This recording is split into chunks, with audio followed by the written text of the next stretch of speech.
The Medicare Annual Enrollment is here and will last until December 7th. And we will talk about what we've noticed about the 2026 plans as they have been revealed. Hi, I'm Bill Lewkowski, and I'm an independent Medicare insurance broker.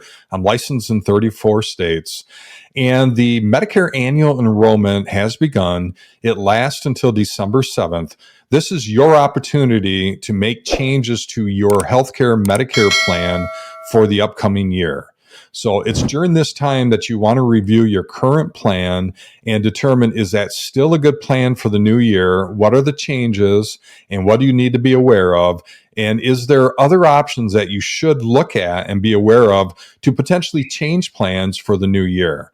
So that's what you do in annual enrollment for those that are on Medicare Advantage. If you're on original Medicare, that doesn't change, but what does change is if you're on a Part D standalone drug plan, you do need to update your drug plan to see what changes there are. Make sure you're on a good drug plan for the 2026 year. But this is a video that's focused on Medicare Advantage. For about half the country are on Medicare Advantage plans. Those plans change every single year. So what have we noticed about the 2026 plans? And this is more of a general overview for the country. Now, there are uniqueness to different regions and different areas and different metropolitan areas. But in general, there is a movement to move away from PPO plans and focus more on HMO plans. And I'm speaking specifically about the insurance carriers that offer these plans. So all the major carriers and the regional ones, it appears to us that they are either eliminating or discontinuing many of their PPO plans and focusing more on the HMO plans. A PPO is where you are allowed to go out of network if the provider will accept your PPO plan that's out of network. And if you're in an area that still has PPO plans, and there are some that are still going to be there, the benefits tend to be less than the HMO plans. The HMO plans have richer benefits, but in general, there's a movement away from PPO and a focus on HMO plans. You need to also be very careful about the plans because you have to look at the cost. The costs are going up on certain items on these plans, especially if you look at the inpatient hospital costs. I have noticed that there's some pretty good increase per day for when you're on a Medicare Advantage plan. So when you go into the hospital, your inpatient stay for these plans are a per day copay that you would pay for the first several days. Most of them are either 5 or 6 or 7. I've seen even up to 10 days at a certain rate. The other thing that I've noticed is that some of the benefits have been lessened. So some of the dental benefits, some of the ancillary benefits. So you want to take a good look at the cost and the benefits for these plans.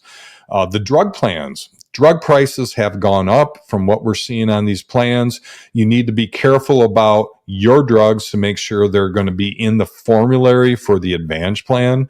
And even some of the drugs that are in formulary have been moved to a more expensive drug tier. So it ends up costing you more for a drug that you may be on right now. So you want to take a good, careful look at your medications. Are they in the formulary, and what's the cost going to be for the 2026 season? And that goes for standalone Part D drug plans as well. There is a significant interest on Medicare beneficiaries that are very interested in moving away from Medicare Advantage and not dealing with these limited networks, the changes that take place, the benefits that seem to be shrinking, and they want to go back to original Medicare and add a Medicare supplement. And so there's a lot of interest in doing that. That's something you have to be really careful about because you can go back to original Medicare during the Medicare Annual Enrollment, but you are not guaranteed to get a Medicare supplement. There's a step-by-step process that you need to take to apply for a Medicare supplement. And I recommend that you work with someone that has experience with this, with an agent or broker that can help you with that. So in general, these plans, there's still some very good plans out there, but they're changing. So it's very important that you take a look at your plan, see if there's better options, and then make the changes with a broker or agent to make sure that that's going to be your plan for 2026. If you don't do anything, you will stay on the same plan for 2026, and that may or may not be a good thing, especially if you're not aware of what those differences are.